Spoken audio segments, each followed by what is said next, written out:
fay ñoom bañ a ko fay wax daa metti di analyse daa metti di non mais macha allah ba tey si intégration yooyu sax gis nañu sortie bi nga xamante ne ni Abass Fall def na ko ñu ma lire ko tuuti rek ma lire si tuuti mu ne s'il est vrai que Ardo qui avait insulté le président Ousmane Sonko et qui avait quitté le pays à la suite d'une convocation de la justice est rentré au pays et a même été invité à la table de la haute envoyé spécial du président de la République sans être inquiété, alors le pro avait bien raison de penser que ces attaques contre sa personne étaient bien organisées et que le président pouvait bien y mettre un terme. Alors li ki nga xamante ne ni moom la Abass Fall wax jëmale ko ci Ardo mi nga xamante ne retourné na gis nañu Ardo moom texte bi nga xamante ne def na ko ci indi ay éclaircissement wax ni carrément mouvement bi nga xamante moom lay jiite mu nekk mouvement des Sénégalais démocrates ñuy insinuer ni dafa ñëw di intégrer Diomaye président yow loolu ban jàngat nga ci am sorti Abass Fall bi d'abord en fait Abass Fall moom vraiment doo sax comprendre quoi sérieusement moom déjà moom man daal doo comprendre sax lan nga war a wax si ñii parce que je peux pas comprendre Ardo ban saaga la saaga Ousmane Sonko Ardo c'est un ami c'est un frère vraiment tey nag dinaa ko wax dëgg parce que man moom vraiment comme li ma wax chaque jour je cherche pas à plaire à qui que ce soit ak relation bu ñu mënti am boo juumee dama lay wax juum nga donc Ardo gisuma saaga bu mu fi saaga Ousmane Sonko lan la wax mu ne moom du nangu di nekk opposant wala muy nekk ak ci parti bu mu mënti doon muy nangu di am leader boo xam ne client wu prostituée la loolu la Ardo wax mais client boobu noonu njëkkeewul si gémmiñu Ardo mu ngi njëkkee ci gémmiñu Amadou Ba ñun ñëpp tout le Sénégal le monde entier a suivi cette émission sur la TFM jàkkaarloo ba muy wax loolu na Adji Sarr mooy prostituée bi et diw moo nekkoon client wam loolu ñun ñëpp fekkee nañ ko donc loolu du ay waxu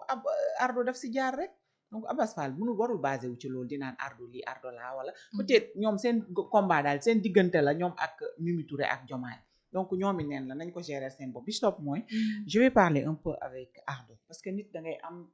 cohérence nit da ngay am gëm-gëm nit da ngay gëm dara ñu xam ne li nga gëm mënu ma nangu mu jiite mouvement bu toll ne Sonko dégage moom Ardo ba noppi ñu xam ne Sonko ak Diomaye gis nañu seen diggante et gis nañu ni ñu mel Diomaye Faye c'est le président de la République et Ousmane Sonko c'est son premier ministre ba fii ma toog di wax ak yow donc moom xelam ak constance am ak dignité am waru ko woon a may mu dem di def demande pour intégrer la coalition Diomaye président sincèrement waru ko woon a mën a may bu dee réellement moom moo dem demander pour dugg ci coalition boobu moom rey na boppam parce que déjà ñi ko respecté woon mën nañu ko ca bañ jugee dootuñu ko ci respecté à commencer par man c'est mon ami c'est mon frère Ardo Gningue benn bi ci topp mooy tuuti dayo gi mu amoon si yenn aux yeux de certains mën na dem mën na ko ci ñàkk amati parce que nit dafa am looy gëm mënoo bëgg a xeex Ousmane Sonko ba noppi ànd ak Bassirou Diomaye Diakhar Faye c'est paradoxal Ardo nag xale la vraiment def na yu xale tamit mais moi je pense que dans ce mouvement am na ay nit yoo xam ne xëy na ñoo ëpp Ardo xel et ñu ko gën a mature ñu ko waroon teg ci yoon ñi ko lii bu ko def parce que du yoon xoolal démb ba tey wax bi ba coalition Diomaye président di def démenti dinaan moo tax ma ne la le deal là duma ko dàq parce que ñoom instant bi jubboowuñu Diomaye président ak APT donc tan lan moo tax Diomaye président def communiqué di dëggal ne ñoom duñu accueillir kenn koo xam ne da nga saaga Ousmane Sonko wala nga dénigré ko kon défendre nañ ko foofu kon il faut nit yi def ndànk jëlee ce qui se passe nii nañ ko jëlee ak ay pincettes bañ ko ni ciix parce que au final surprise mën na am au final mbetteel bu doy waar mën na am moo ko ci olof te mbetteel boobu buñ ca àggee dinañu xam ne Sonko mooy Diomaye mooy Sonko après ñoom ñi ci des yëpp ñoom ñooy ridiculiser ñoom ñooy ridicule te ñoom ridicule boobu ñoom ñoo ko teg seen bopp kenn tegu leen ko donc Ardo moom vraiment na dellu ginnaaw su fekkee dafa bëgg a rejoindre Diomaye président yàq na ko est-ce que moom dafa def demande parce que Ardo moom li mu expliqué si je me trompe pas dañ leen woowoon réunion boobu nekku fii léegi ba ñu leen woowee après le fait que daf ko naroon tardé ñee waa Diomaye président wax ni donc nañu am trois représentants tout simplement Ardo Gningue bañ. espérons que mu nekk waaw Ardo espère mais nag man c'est la fin qui attire mon attention dafa saluer l'engagement du président de la République Bassirou Diomaye Diakhar Faye le fait que moo ngi bëgg accueillir ñeneen ñu ñëw pour intégrer la coalition Diomaye alors que Ardo position am depuis le début xam nañu ko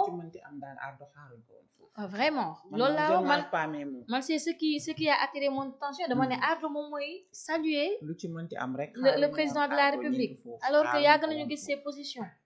xaaruñ ko woon foofu dëgg yàlla doy na waar Omar sa xalaat man de li Feuz wax laay wax parce que mënoo créer mouvement boo xam ne danga ko tuddee Sonko dégage ba pare bëgg dem ànd ak Diomaye kon affaire de buruxlu la de dëgg la de buruxlu la yaa tudd moo bi dëgg affaire la de de buruxlu la parce que ñoom ñaar ñoo ànd Sonko mooy Diomaye mooy Sonko coow am na rek nga bëgg a dem dugg ci biir coalition bi mais àndul sax àndul bu fekkee ne li muy wax lu mu gëm la na taxawaay ba mu taxawoon te itam ñi nga xam ne si ni ñoom ñooy wax que ni comme Abbas Fall li mu wax mooy man dama ko koy nangul parce que donte xëy na ñoom moo bi moo leen di déranger lu muy utiliser le mot client wak ay affaire et tout c'est-à-dire Ardo ku nekk xam na position bi mu taxawee ci mbirum Ousmane Sonko parce que dañuy lire ay postam li ko tax a génn réew mi lan la daanaka si yenn yu jëmee noonu là aussi tamit mais tey munoo yooyu yëpp nga wax ko fi am taxawaay boo taxaw lii am nga bëgg a ñëw ni damay dugg ci coalition bu fekkee ne moom moo ko def kon li mu doon ñu gëm ko kon la mu doon gëmal nit ñi nekkul ci moom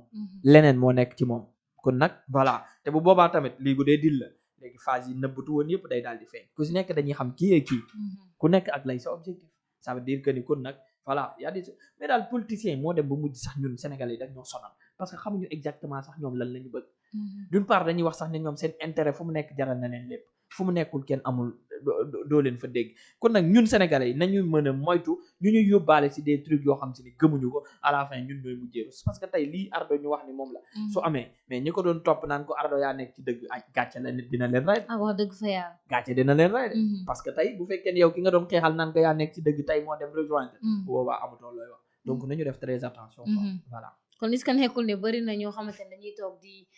wala situation bi ñu gis ni ñoo ngi naan Diomaye ak Sonko dañuy waaj a tàkkaliko ñu bëgg dem accompagner Diomaye pour mu faire face à Sonko bari na ko c'est possible ça peut être une possibilité aussi c'est possible de mais kon ñu bëri gëmuñu lañ doon wax ñu bëri lañ doon wax gëmuñu ko parce que bu fekkee nit ki da nga gëm li nga doon wax am na loo xam si buñ la ci woowee sax kenn du la ci gis voilà sama xalaat en tout cas am na solo lool Omar waaye gis nañu aussi